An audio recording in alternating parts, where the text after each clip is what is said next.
صبح کی روشنی آہستہ آہستہ زمین کو چھوتی جا رہی تھی۔ ہر ذی روح بیدار ہونا شروع ہو گئی تھی۔ ہر سو زندگی کی ایک نئی امید جاگ اٹھی تھی، جیسے کہ دنیا نے ایک نئی کہانی شروع کرنے کا عہد کیا ہو۔ دربار سلطان پوری شان سے سجا ہوا تھا۔ سلطان اپنی نشست پر بیٹھے اپنی رعایا کے تمام مسائل بہت غور سے سن رہے تھے۔ ان کی نگاہیں داخلی دروازے پر ہی مرکوز تھیں۔ ہر آنے والے فریادی کو عزت دی جا رہی تھی۔ سلطان کے اصول میں شامل تھا، آنے والا فقیر ہو یا پھر ایک اونچی ذات کا امیر ترین شخص، ہر ایک کو عزت دی جائے گی، احترام کی نگاہوں سے دیکھا جائے گا، کسی کے ساتھ بدسلوکی نہیں کی جائے گی۔ جبکہ سلطان کے ایسے رویے پر ان کے نام کا نعرہ لگا رہے تھے، ان کی واہ واہ کی جا رہی تھی کہ یہ کتنے عظیم بادشاہ ہیں جو اپنے سے کمتر لوگوں کو بھی اپنی برابری کا مقام دے رہے ہیں۔ جبکہ سلطان کو ان باتوں سے کوئی فرق نہیں پڑتا تھا۔ ان کے لیے ان کی رعایا بہت اہمیت کی حامل تھی۔ وہ ہر شخص کو اپنا بھائی اور ہر عورت کو اپنی بہن تسلیم کرتے تھے۔ محل اور دربار کے درمیان سنہری جالیاں لگائی گئی تھی تاکہ آنے والے فریادی محل میں ہوتا ہوا منظر نہ دیکھ سکے۔ پردے کا خاص خیال رکھا جائے۔ اکثر اوقات جب دربار لگایا جاتا تھا تو کنیزیں اور ملکہ سنہری جالی کے پاس کھڑی ہو کر دربار کا منظر دیکھتی تھی اور سلطان کے مسائل حل کرنے کی سمجھ بوجھ کا مظاہرہ کرتی تھی۔ آج بھی کافی کنیزیں سنہری جالی کے پاس کھڑی سلطان کو باغور دیکھ رہی تھی، جو تخت پر بیٹھے اپنی اعلیٰ ظرفی کا مظاہرہ کر رہے تھے۔ سنہری جالی کے پاس کھڑی کنواری کنیز جس کا نام فاطمہ تھا، وہ دل سے مسکرائی تھی۔ اس کو سلطان کا انداز بے انتہا پسند تھا۔ دل میں ایک چھوٹی سی خواہش تھی کہ کبھی سلطان سے روبرو ملاقات ہو۔ وہ بے ساختہ سلطان کا خوبصورت چہرہ دیکھتے ہوئے دل میں اللہ تعالیٰ سے مخاطب ہوئی تھی، اے رب العالمین، تو ہر شے پر قادر ہے، بس ایک بار سلطان سے ملاقات کروا دے، ان کے روبرو کروا دے، بس ایک بار میں ان کو دیکھنا چاہتی ہوں، ان سے بات کرنا چاہتی ہوں۔ اس کے چہرے پر ایک خوبصورت مسکان رقص کر رہی تھی، لیکن فوراً ہی وہ مایوس ہو گئی تھی۔ بھلا ایسا کیسے ممکن ہے؟ مگر اللہ تعالیٰ، آپ سے امید تو باندھی جا سکتی ہے نا؟ میرا خیال کرنا۔ اس کو لگتا تھا کہ یہ ایک بہت مشکل ترین عمل ہے۔ سلطان سے ملاقات کرنا کوئی آسان بات نہیں ہوتی، اس لیے وہ ہر بار مایوس ہو جاتی تھی۔ مگر اس بار اس کی مانگی ہوئی دعا کس طرح قبول ہو چکی تھی اس کو پتہ ہی نہیں تھا۔ تھوڑی دیر بعد ہی کنیزوں کی سربراہ وہاں پہنچ گئی تھی اور اصیلی آواز میں بولی تھی، یہ سب کیا ہو رہا ہے؟ اس کی آواز سن کر تمام کنیزیں جو کھلکھلا کر دربار کا منظر دیکھ رہی تھی، سب کو سانپ سونگ گیا تھا۔ کسی کو بھی ان کے آنے کی امید نہیں تھی، اس لیے بری طرح گھبرا چکی تھی۔ سب ایک ساتھ ہی مری تھی۔ بی اماں کو دیکھ کر سب کی ہوا خشک ہو گئی تھی۔ یہ کوئی عام خاتون نہیں تھی، ملکہ اور بادشاہ کے لیے بہت اہمیت رکھتی تھی۔ تمام کنیزوں کو ان کے ہی سپرد کیا ہوا تھا تاکہ ان سب لڑکیوں کو وہ اچھے اور برے کی تمیز سکھا سکے۔ وہ بری طرح سب کو لتاڑنے لگی تھی۔ ان کا ماننا تھا کہ عورتوں کو ان کی حد میں رہنا چاہیے، اپنی حد پار نہیں کرنی چاہیے۔ دربار میں مرد ہی مرد ہوتے ہیں، اگر کسی ایک کی نگاہ بھی سنہری جالی کی طرف اٹھ گئی تو سلطان کی کتنی بدنامی ہوگی کہ ان کی کنیزیں کیا کام کر رہی ہیں۔ جبکہ تمام کنیزیں سر جھکا چکی تھی، ان کی ڈانٹ میں بھی پیار کی جھلک تھی۔ سب انہیں بھی اماں بولتے تھے اور وہ سب کی ماں ہی تھی۔ تمام کنیزوں کو اپنی بیٹیوں کی طرح مانتی تھی اور سب کو ڈانٹ کر ان کے کام ان کے سپرد کر دیے گئے تھے۔ ایک ایک کر کے کنیزوں کو وہ ان کے کام پر بھیجتی جا رہی تھی۔ اب ان کی نگاہ کونے میں کھڑی فاطمہ پر گئی تھی اور وہ حیرت سے کنگ رہ گئی تھی۔ وہ بے یقین لہجے میں بولی، فاطمہ، آپ ان لوگوں کے ساتھ کیا کر رہی ہیں؟ کیا آپ کو معلوم نہیں یہ وقت کام کرنے کا ہوتا ہے؟ اس کی آواز حلق سے نکلنے سے انکاری تھی۔ شرم کے مارے اس کا سر بھی نہیں اٹھ رہا تھا۔ بی اماں کو اس بات کا اندازہ تھا کہ فاطمہ ایک بہت معصوم لڑکی ہے، اس کو دنیا کی بالکل سمجھ نہیں ہے۔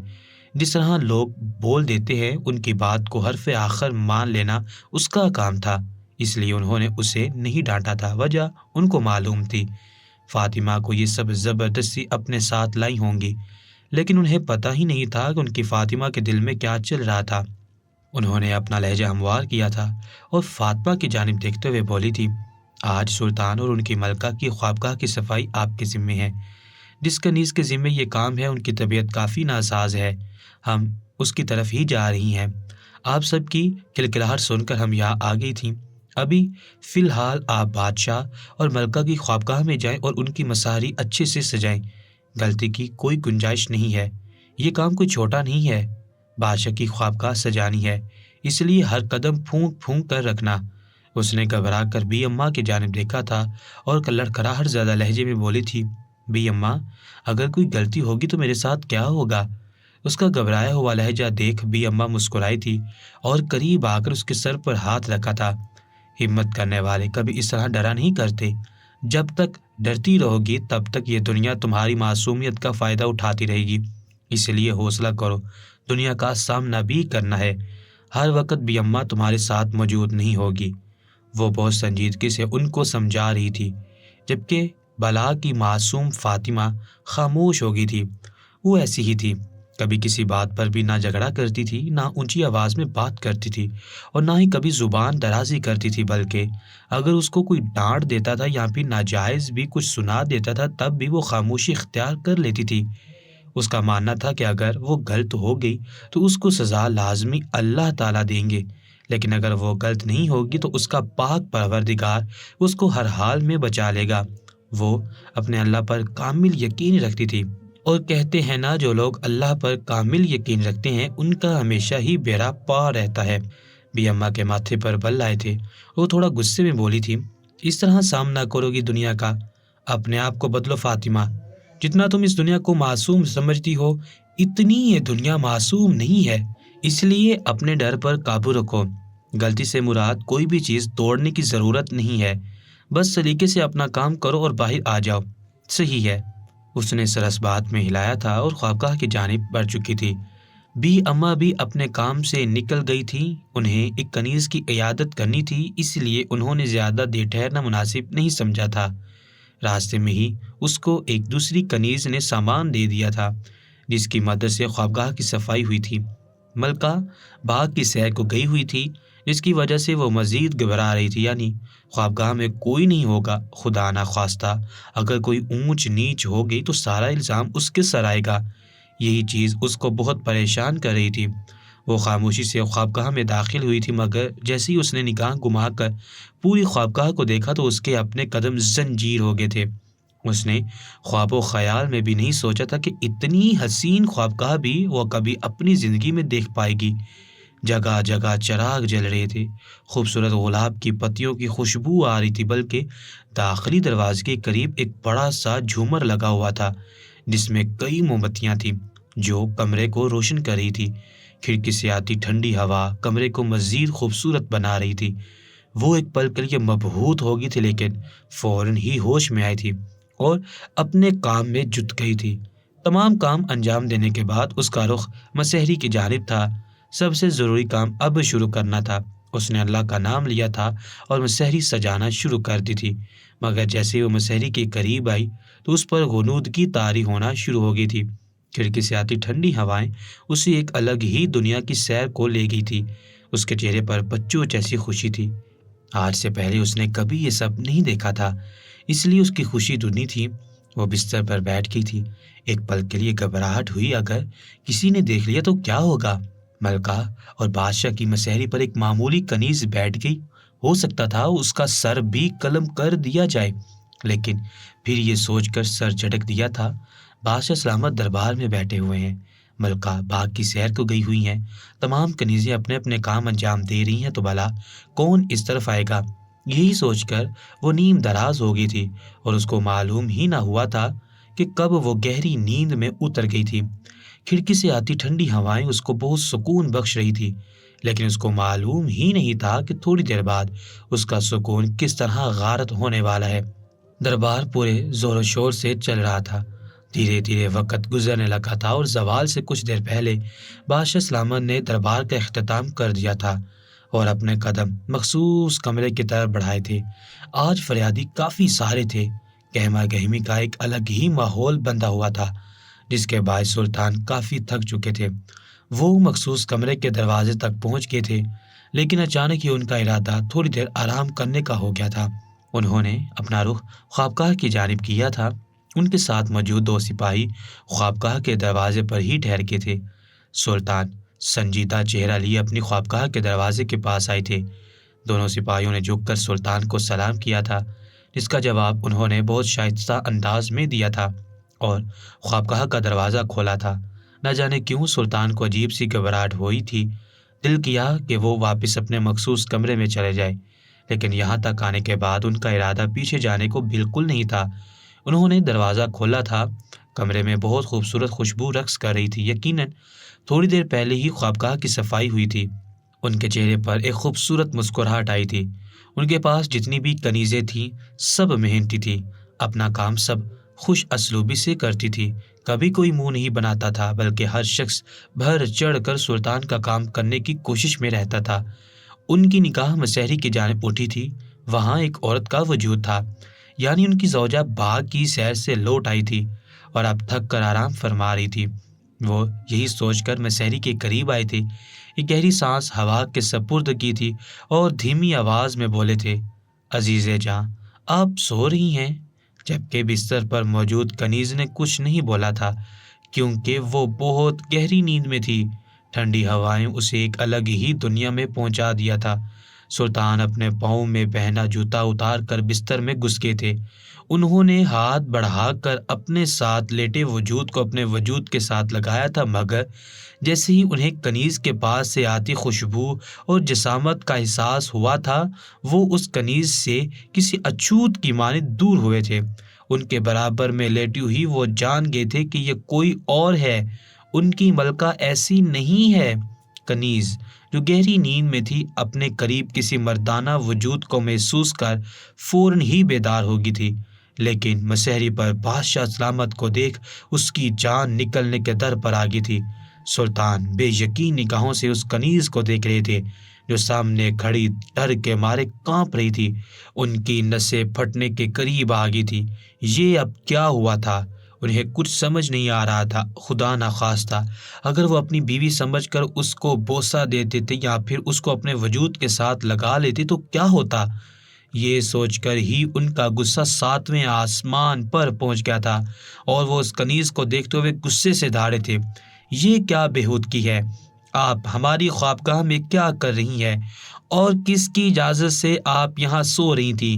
کیا آپ کو معلوم نہیں بادشاہ اور ملکہ کی مسحری پر کسی کنیز یا سپاہی کو سونے کی اجازت نہیں ہوتی؟ شرم نام کی آپ میں کوئی شے باقی ہے؟ ان کی آواز خوابگاہ سے باہر تک جا رہی تھی۔ ان کا غصہ 7ویں آسمان پر پہنچا ہوا تھا۔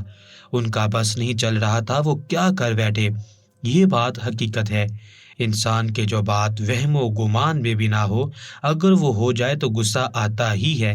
وہ کنیز کانپتے لہجے میں بولی تھی، بادشاہ سلامت، ہم معافی چاہتے ہیں، ہم نے یہ جان کر نہیں کیا، بس غلطی سے ہو گیا، میں آپ کی مسحری صاف کر دیتی ہوں۔ جبکہ سلطان غصے سے بولے تھے، بکواس بند رکھو، ہمارے سامنے ایک لفظ بولنے کی بھی اگر تم نے زحمت کی تو ہم تمہاری زبان کاٹ کر تمہارے ہاتھ میں رکھ دیں گے۔ سلطان کی عادت میں شمار تھا، وہ ہر مسئلے کو بہت تحمل مزاجی کے ساتھ حل کرتے تھے، لیکن بعض مسائل ایسے ہو جاتے تھے کہ سلطان اپنا آپا کھو بیٹھتے تھے، اور جب انہیں غصہ آتا تھا تو کوئی بھی ان کا غصہ قابو نہیں کر پاتا تھا۔ یہی اب ہو رہا تھا۔ حالانکہ بات تو اتنی زیادہ بڑی نہیں تھی، معافی دی جا سکتی تھی، لیکن غصے کی وجہ سے وہ سمجھنے کی صلاحیت کھو بیٹھے تھے اور اس کنیز کی طرف دیکھتے ہوئے بولے تھے، تمہیں ہر حال میں ابھی کے ابھی سزا ملے گی۔ تم کیا سمجھتی ہو یہ حرکت کر کے ہم تمہیں معافی دے دیں گے؟ سلطان یہ بول کر مسحری سے اتر گئے تھے، جبکہ فاطمہ ان کے قدموں میں بیٹھ گئی تھی اور لرزتے لہجے میں بولی تھی، خدا کے لیے بادشاہ سلامت ہمیں معاف کر دیں، ہم دوبارہ ایسی کوتاہی نہیں کریں گے، بلکہ ہم آپ کی خوابگاہ کی طرف بھٹکیں گے بھی نہیں، بس ایک بار ہماری یہ غلطی معاف کر دیں، ہم بے قصور ہیں۔ ٹھنڈی ہوا آنے کے باعث ہم کب نیند میں گئے ہمیں کچھ پتہ نہیں چلا۔ فاطمہ کا خوف سے برا حال تھا، اسے سمجھ نہیں آ رہا تھا کہ وہ کس طرح سب چیزیں سنبھالے، جبکہ سلطان نے فوراً باہر کھڑے سپاہیوں کو اندر آنے کا حکم دیا تھا۔ دونوں سپاہی کمرے میں داخل ہوئے تھے اور ایک معمولی کنیز کو سلطان کے قدموں میں بیٹھا دیکھ سمجھ گئے تھے کہ یہ پہلے ہی یہاں موجود تھی۔ انہوں نے سپاہی کی جانب دیکھا تھا اور فوراً جلاد کو لانے کا حکم دیا تھا۔ فاطمہ تڑپ اٹھی تھی، خوف کے مارے اس کی جان نکلنے کے در پر آ گئی تھی۔ بادشاہ سلامت، سپاہیوں کو دیکھتے ہوئے بولے تھے، اس لڑکی کو ابھی کے ابھی 100 کوڑے لگائے جائیں گے اور تم فوراً جلاد کو ہماری خوابگاہ میں بھیجو، یہیں اس لڑکی کو سزا ملے گی، غلطی کی ہے تو معافی کسی صورت نہیں دی جائے گی۔ جبکہ فاطمہ کی ہوا خشک ہو گئی تھی، اس کو یقین نہیں آ رہا تھا کہ بادشاہ سلامت ایسا بھی کر سکتے ہیں۔ اس نے تو ہمیشہ ان کی اعلیٰ ظرفی دیکھی تھی، آج ان کا ایسا آروپ وہ پہلی بار دیکھ رہی تھی۔ سلطان کے حکم کی فوراً ہی تعمیل کی گئی تھی اور کال کوٹری میں موجود جلاد کو سلطان کی خوابگاہ میں بلا لیا گیا تھا۔ فاطمہ تھر تھر کانپ رہی تھی۔ وہ ایک بار پھر منت کرتے ہوئے بولی، بادشاہ سلامت، میں اب دوبارہ سے غلطی نہیں کروں گی، مجھ سے یہ سب جان بوجھ کر نہیں ہوا، بس ایک بار مجھے آخری موقع دے دیں، اگر آپ حکم کریں گے تو میں کبھی آپ کے محل میں بھی نظر نہیں آؤں گی، بلکہ محل کے سامنے سے بھی نہیں گزروں گی، بس ایک آخری بار موقع فراہم کر دیں۔ لیکن سلطان غصے میں کبھی کسی کی کوئی فریاد نہیں سنتے تھے۔ اس پل بھی انہوں نے اپنے کان لپیٹ لیے تھے۔ چند پل بعد جلاد سلطان کی خوابگاہ میں داخل ہو گیا تھا، جبکہ سلطان دروازے کے قریب ہی پشت پر ہاتھ باندھے کھڑے ہوئے تھے۔ ان کا چہرہ غصے کی زیادتی کے باعث لال سرخ ہو رہا تھا۔ جلاد نے احترام سے سلطان کو سلام کیا تھا، جبکہ جلاد کو دیکھ فاطمہ کی جان نکل گئی تھی۔ اونچا لمبا دراز قد، چوڑی جسامت، کندھے سے بھی نیچے تک بال، بڑا چہرہ اور اس کے ہاتھ میں موجود وہ کوڑا دیکھ وہ مرنے کے قریب آ گئی تھی۔ سلطان نے جلاد کے سلام کا جواب دیا تھا اور فاطمہ کی جانب اشارہ کرتے ہوئے بولے تھے، اس گستاخ لڑکی کو 100 کوڑے اس کی کمر پر لگاؤ، تاکہ آئندہ کے بعد یہ گستاخی کرتے ہوئے یہ لڑکی 1000 بار سوچے۔ سلطان کی بات سن کر جلاد نے حیران نگاہوں سے ان کی جانب دیکھا تھا۔ آج سے پہلے سلطان کبھی اتنے غصے میں نہیں آئے تھے اور ایسی سزا کبھی کسی عورت کو نہیں دی گئی تھی، اس لیے وہ حیران تھا، لیکن سلطان کا حکم ماننا بے حد ضروری تھا۔ وہ اس کنیز کو دیکھتے ہوئے بولا، کھڑی ہو جاؤ اور پشت ہماری طرف کرو۔ جبکہ فاطمہ ایک بار پھر گڑگڑاتے ہوئے بولی تھی، بادشاہ سلامت، خدا کے لیے بس ایک بار معاف کر دیں، میں دوبارہ ایسی غلطی نہیں کروں گی، میں قسم کھاتی ہوں۔ لیکن سلطان نے رخ پھیر لیا تھا، جس کا صاف مطلب تھا کہ وہ رعایت دینے کے آج موڈ میں نہیں ہے۔ جلاد نے ایک نگاہ بادشاہ سلامت پر ڈالی تھی، اس کو بھی ایک آخری امید تھی کہ سلطان روک دیں گے، لیکن ان کا انداز آج کچھ زیادہ ہی مختلف تھا۔ اس نے اپنا گھوڑا ہوا میں بلند کیا تھا اور آنکھیں بند کر کے اس لڑکی کی کمر پر پیوست کیا تھا، جبکہ فاطمہ کو ایسا محسوس ہوا تھا کہ جیسے اس کی کمر کی جلد کسی نے چیر دی ہو اور اس جلد میں کسی نے تیزاب ڈال دیا ہو۔ تکلیف کے باعث اس کے منہ سے ایک نسوانی چیخ برآمد ہوئی تھی، لیکن بادشاہ کو کوئی فرق نہیں پڑا تھا۔ انہوں نے ایک بار پھر گھوڑا ہوا میں بلند کیا تھا اور دوبارہ اسی جگہ پر مارا تھا، جبکہ فاطمہ کی حالت خراب ہو گئی تھی، وہ زمین پر گر چکی تھی اور ایک بار پھر گڑ گڑاتے ہوئے بولی تھی، خدا کے لیے بادشاہ سلامت، بس ایک آخری موقع دے دیں، میں کبھی ایسی غلطی نہیں کروں گی، مجھ میں برداشت نہیں ہے، میں اتنے کوڑے برداشت نہیں کر سکتی۔ لیکن سلطان نے معاف نہیں کیا تھا۔ جلاد نے ایک اور گھوڑا ہوا میں بلند کیا تھا اور زوردار طریقے سے اس جگہ ہی پیوست کیا تھا، جبکہ فاطمہ کو اپنے کمر سے خون نکلتا ہوا محسوس ہو رہا تھا۔ پے در پے کئی کوڑے اس کی کمر پر پیوست کیے گئے تھے۔ تھوڑی دیر بعد سلطان نے جلاد کو تھمنے کا حکم دے دیا تھا۔ فاطمہ کی آواز نکلنا بند ہو گئی تھی، وہ خاموشی سے سر جھکائے اپنی کمر پر کوڑے برداشت کر رہی تھی اور سلطان سمجھ گئے تھے کہ اب وہ کبھی ایسی غلطی نہیں کرے گی، لیکن انہیں معلوم ہی نہیں تھا کہ یہ معصوم سی لڑکی انہیں کتنا بڑا سبق دینے والی ہے۔ انہوں نے جلاد کی جانب دیکھا تھا اور ٹھہرتے ہوئے لہجے میں بولے تھے، امید کرتے ہیں اب یہ لڑکی کبھی ایسی غلطی نہیں کرے گی، مگر اس کے لیے ہمارے پاس کوئی معافی نہیں ہے۔ اس کو کال کوٹری میں 5 دن کے لیے بند کر دیا جائے، کھانے پینے کے لیے اس عورت کو ترسا دیا جائے، تاکہ اس کو معلوم ہو سکے جو غلطی اس نے کی ہے وہ کتنی بڑی ہے۔ ان کے حکم کی فوراً تعمیل کی گئی تھی اور جلاد فاطمہ کو وہاں سے لے کر کال کوٹری کی طرف گامزن ہو گیا تھا۔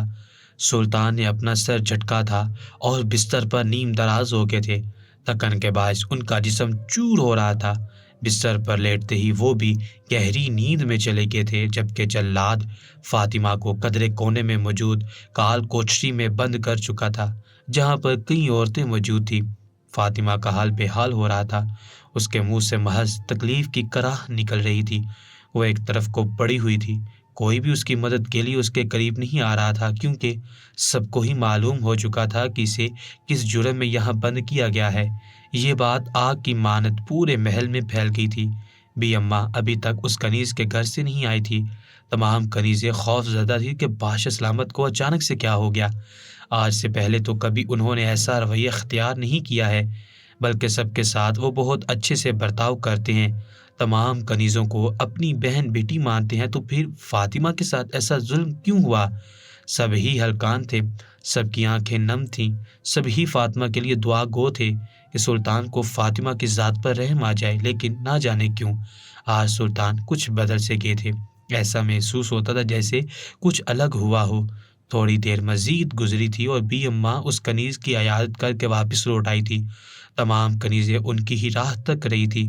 ان کے آتے ہی سب نے انہیں گھیر لیا تھا اور ایک ساتھ ہی سب انہیں دیکھنا شروع ہو گئی تھی۔ بی اماں غضب ہو گیا، فاطمہ کے ساتھ بہت برا ہوا۔ بادشاہ سلامت اس کی کمر پر کوڑے برسائے ہیں اور کال کوچری میں بند کر دیا ہے۔ جبکہ بی اماں یہ خبر سن کر اپنا دل تھام گئی تھی اور بے یقین لہجے میں بولی تھی، کیوں؟ اللہ خیر کرے میری بچی، اس نے کیا غلطی کی ہے؟ باقی سب کنیزیں تو رو رہی تھی، محض ان میں سے ایک نے بی اماں کو تمام تفصیل سے آگاہ کیا تھا کہ آخر وجہ کیا تھی، جبکہ بی اماں کے ماتھے پر شکن پڑے تھے۔ بادشاہ سلامت سے ایسے ظلم کی بالکل امید نہیں تھی، وہ تو ظلم کے خلاف تھے، بہن بیٹیوں کو عزت دیتے تھے، تو پھر فاطمہ کے ساتھ ایسا سلوک کیوں کیا گیا؟ وہ فوراً ہی کنیزوں کے حجرے سے نکل کر ملکہ کے حجرے کی طرف بڑھی تھی۔ ملکہ باغ کی سیر سے لوٹ آئی تھی اور انہیں کسی بھی چیز کی خبر نہیں تھی۔ وہ پہلے غسل لینا چاہتی تھی اور پھر خوابگاہ کی طرف جانا چاہتی تھی، لیکن بی اماں کو حجرے میں دیکھ وہ پریشان ہو گئی تھی اور سوالیہ لہجے میں بولی تھی، کیا ہوا بی اماں، سب خیریت ہے؟ جبکہ وہ نفی میں سر ہلاتے ہوئے ملکہ کے قدموں میں بیٹھ گئی تھی۔ ملکہ بے ساختہ اپنی جگہ سے کھڑی ہوئی تھی اور ان کو تھامتے ہوئے بولی تھی، بی اماں آپ یہ کیا کر رہی ہیں؟ آپ ہماری ماں کی جگہ ہیں اور آپ ہمارے قدموں میں بیٹھ رہی ہیں۔ غضب خدا کا، ہمارے اللہ ہمیں معاف نہیں کریں گے، ایسا نہ کریں، ہم گنہگار ہو رہے ہیں۔ جبکہ بی اماں ان کے ہاتھ تھامتے ہوئے بولی تھی، ملکہ بادشاہ سلامت نے ہماری ایک کنیز کی کمر پر کوڑے برسائے ہیں، وجہ ان کی مسحری پر سونا ہے، انہیں نہ جانے کیا ہو گیا ہے۔ وہ کوڑے کسی عورت نے نہیں بلکہ جلاد نے برسائے ہیں اور سلطان نے ان کا علاج بھی نہیں کروایا، بلکہ انہیں کال کوٹری میں بند کر دیا گیا ہے۔ ہماری بچی تکلیف میں ہے، وہ بہت معصوم ہے، اس کو دنیا کا کچھ علم نہیں ہے، وہ ہمیشہ ہماری آغوش میں چھپ کر رہتی ہے۔ آج آپ کے کمرے کی صفائی کرنے والی کنیز کی طبیعت خراب تھی، ہم عیادت کے لیے گئے تھے اور آپ کے کمرے کی صفائی ہم نے اس کے سپرد کی تھی، لیکن واپسی پر ہمیں یہ خبر ملی ہے کہ بادشاہ نے اس کے ساتھ یہ ظلم کیا ہے۔ وہ بہت سیدھی سادی ہے، آپ بادشاہ سے بات کریں نا۔ جبکہ ملکہ کا دماغ بھی پل میں گھوم گیا تھا، وہ بھی بی اماں کی جانب دیکھتے ہوئے بولی تھی، نہیں ایسا نہیں ہو سکتا، ہمارے بادشاہ سلامت خوف خدا رکھنے والے انسان ہیں، وہ ایسا نہیں کر سکتے، آپ کو لازماً کوئی غلط فہمی ہوئی ہے۔ جبکہ بی اماں فوراً بولی تھی، ہمیں کوئی غلط فہمی نہیں ہوئی، ہم سچ بول رہی ہیں، آپ معلوم کریں کیا آج کال کوشری میں کوئی کنیز آئی ہے جس کو اس جرم میں بند کیا گیا ہے؟ انہوں نے فوراً سر اس بات میں ہلایا تھا اور جیسے ہی معلوم کروایا گیا تو بی اماں کی بات سچ نکل آئی تھی۔ ملکہ سر تھام گئی تھی، انہیں یقین نہیں آ رہا تھا ان کے بادشاہ سلامت ایسا کر سکتے ہیں۔ وہ تو کبھی کسی کے ساتھ ظلم نہیں کرتے تھے، بلکہ سب کو سینے سے لگائے رکھتے تھے، عورتوں پر ہمیشہ شفقت بھرا ہاتھ پھیرتے تھے، تو پھر آج ایسا کیوں ہوا؟ وہ بی اماں کو دلاسا دے کر خوابگاہ میں داخل ہو گئی تھی۔ وہ سلطان سے پوچھنا چاہتی تھی کہ انہوں نے ایسا کیوں کیا، آخر انہیں یہ سب کر کے کیا حاصل ہوا؟ اگر کوئی غلطی کرتا ہے تو اللہ بھی اسے معاف کر دیتا ہے، ایک بار معافی میں کوئی حرج نہیں تھا۔ ملکہ حد سے زیادہ خفا نظر آ رہی تھی۔ وہ خوابگاہ میں داخل ہوئی تو سلطان مسحری پر نیم دراز تھے، وہ خاموشی سے چلتی ہوئی بادشاہ کے پہلو میں بیٹھی تھی اور ان کے بالوں میں ہاتھ پھیرتے ہوئے بولی تھی، سرتاج جاگ جائیں، وقت ظہر ہو رہا ہے، نماز ادا کر لیں۔ جبکہ انہوں نے کسمسا کر کروٹ بدلی تھی اور ملکہ کے گرد حصار مضبوط کر لیا تھا۔ ملکہ دھیما مسکرائی تھی اور ان کے بالوں میں ہاتھ پھیرتے ہوئے بولی تھی، میرے دل کی سکون اٹھ جائیں، وقت نکل جائے گا، پھر آپ غصہ کریں گے۔ انہوں نے مندی مندی آنکھیں کھولی تھی اور ملکہ کی جانب دیکھتے ہوئے بولے تھے، آپ کو کیسے علم ہوا کہ ہم نے نماز ظہر ادا نہیں کی، حالانکہ آپ باغ کی سیر کو گئی ہوئی تھیں؟ ملکہ دھیما مسکرائی تھی اور سلطان کے ماتھے پر ایک محبت بھرا بوسہ دیتے ہوئے بولی تھی، بس ہمیں آپ کے ہر لمحے کی خبر ہوتی ہے، آپ اٹھ جائیں، نماز ظہر ادا کریں، ہمیں پھر آپ سے ایک ضروری بات کرنی ہے۔ وہ جو مسکرا کر ملکہ کا چہرہ دیکھ رہے تھے بے ساختہ بولے، کیا ہوا؟ سب خیریت ہے؟ اگر ضروری بات ہے تو ابھی کر لیں، ہمارے پاس کافی وقت ہے۔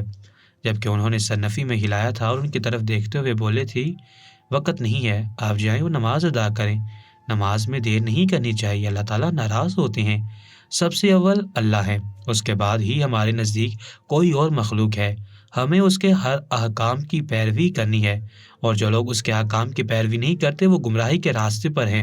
یہ بات انہوں نے جتانے کے لیے بولی تھی، جبکہ سلطان نظر انداز کی مسیری سے اتر کر غسل خانے کی جانب بڑھ چکے تھے، وضو بنایا تھا اور باہر آ کر نماز ظہر ادا کی تھی، جبکہ ان کی زوجہ مسیری پر ہی بیٹھی تھی۔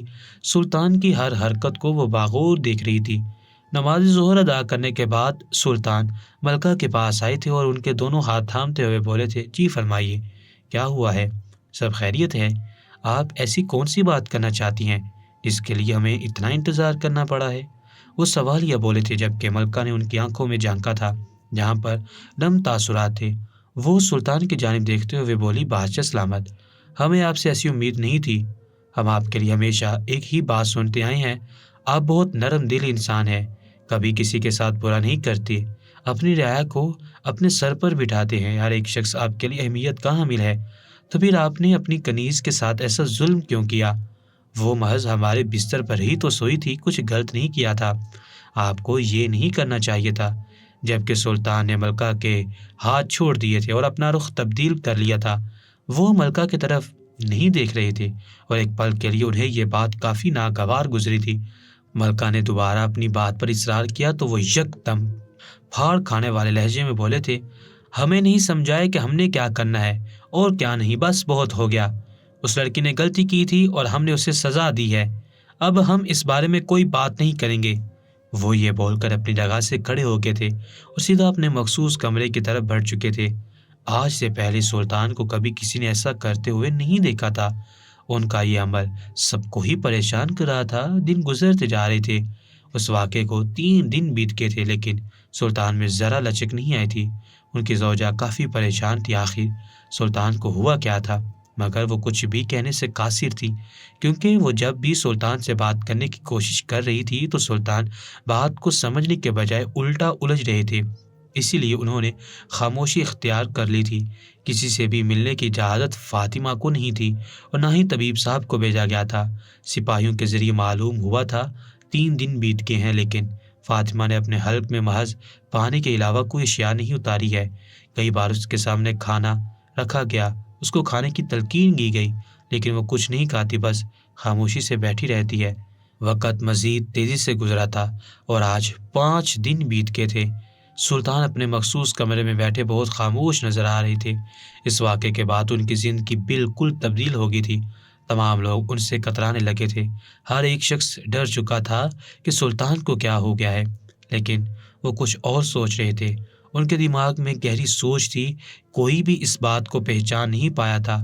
5 دن بعد سلطان کال کوٹری کی جانب بڑھ چکے تھے، ان کا دل عجیب سی کیفیت کا شکار تھا۔ یہ 5 دن انہوں نے کیسے گزارے تھے یہ وہ اور ان کا رب ہی جانتا تھا۔ بے شک انہوں نے سزا دی تھی اور وہ لڑکی سزا کی مستحق تھی، لیکن نہ جانے کیوں آج انہیں گھبراہٹ ہو رہی تھی۔ اکثر اوقات وہ سب کو سمجھاتے تھے، غصہ صحت کے لیے ٹھیک نہیں ہوتا، لیکن اس بار وہ خود اتنا غصہ کر گئے تھے جس کی کوئی حد نہیں تھی۔ وہ جیسے ہی کال کوٹری میں داخل ہوئے تو سبھی اپنی جگہوں پر کھڑے ہو گئے تھے۔ فوراً ہی سلطان کا استقبال کیا گیا تھا۔ تمام مجرم سر جھکا چکے تھے، ہر ایک کی ڈر کے مارے جان نکل رہی تھی۔ فاطمہ کے کیس کے بعد ہر ایک خوف سے لرز رہا تھا۔ سلطان آخری کوٹری میں آئے تھے جہاں فاطمہ سر نیچے جھکائے خاموشی سے بیٹھی ہوئی تھی۔ انہوں نے فاطمہ کو مخاطب کیا تھا، فاطمہ، آپ جا سکتی ہیں، آپ کی رہائی ہو گئی ہے۔ اس نے پلٹ کر سلطان کو دیکھا تھا اور بے ساختہ مسکرائی تھی۔ سلطان کے ماتھے پر بل پڑے تھے۔ اتنی تکلیف کے بعد وہ مسکرا کیوں رہی تھی؟ وہ سوالیہ بولے، کیا ہوا ہے؟ آزاد ہونے کی خوشی ہو رہی ہے یا پھر کوئی اور بات ہے؟ سلطان کی بات سن کر اس نے یک دم خوبصورت کہکا لگایا تھا اور ان کی جانب دیکھتے ہوئے بولی تھی، آزاد ہونے کی تو بے انتہا خوشی ہے باش سلامت، لیکن مان ٹوٹ جانے کا غم حد سے زیادہ ہے۔ سلطان کے ماتھے پر بل پڑے تھے۔ فاطمہ مزید بولی، میں حیران ہوں، میں بس چند پل آپ کے بستر پر سوئی تھی اور مجھ پر اتنے کوڑے برسائے گئے تھے، لیکن میں یہ سوچتی ہوں جب تھوڑی دیر سونے کے بعد مجھ پر اتنے کوڑے برسائے گئے ہیں تو پھر اللہ آپ پر کتنے کوڑے برسائیں گے؟ ساری زندگی آپ اس مسحری پر سوتے ہیں۔ اور یہ بول کر دھیما مسکرائی تھی، جبکہ سلطان بے ساختہ زمین بوس ہو گئے تھے۔ وہ لڑکی کیا بول رہی تھی؟ یک دم وہ چیخ کر رو پڑے تھے۔ یہ 5 دن ان کے لیے بہت اذیت بھرے تھے۔ وہ بس اپنی ضد میں فاطمہ کو سزا دے رہے تھے، لیکن آج اس کی بات سن کر ان کے قدموں تلے زمین نکل گئی تھی، جبکہ فاطمہ بالکل خاموش تھی۔ شاید اس واقعے نے اس کی معصومیت اس سے چھین لی تھی، جبکہ بادشاہ ہونے کے باوجود انہوں نے کال کوشری میں سب کے سامنے فاطمہ سے معافی مانگی تھی، اپنی غلطی کا مداوع کیا تھا۔ فوراً فاطمہ کا علاج کروا دیا گیا تھا، جبکہ ملکہ حیران تھی کہ بادشاہ کو کیا ہو گیا ہے۔ اس واقعے کے بعد سلطان کی پوری زندگی تبدیل ہو گئی تھی۔ وہ پہلے بھی اعلیٰ ظرفی کا مظاہرہ کرتے تھے، ہر ایک کے ساتھ رحم دلی دکھاتے تھے، لیکن جو تھوڑا بہت غصہ ان کی طبیعت کا حصہ تھا اس کو بھی انہوں نے ختم کر دیا تھا۔ وہ محض ایک بات کہتے تھے، مرنے کے بعد اللہ کو منہ دکھانا ہے، اس لیے ایسی کوئی غلطی نہ کرو جو وہ پاک پروردگار معاف نہ کرے۔ اس واقعے نے سلطان کو ایک بہترین سیکھ دی تھی، اگر آپ کے پاس کوئی اختیار ہے تو اس کا غلط استعمال نہ کریں، بلکہ اس اختیار کا اچھا استعمال کر کے لوگوں کے لیے مثال قائم کر دیں۔ پیارے ویورز، اگر آپ کو ہماری یہ کہانی اچھی لگی ہو تو ہمارے چینل ناولز ٹی وی کو سبسکرائب کریں، ساتھ لگے بیل آئیکن کو بھی ضرور پریس کریں تاکہ اس طرح کے پیارے قصے اور کہانیاں بر وقت آپ تک پہنچ سکیں۔ شکریہ۔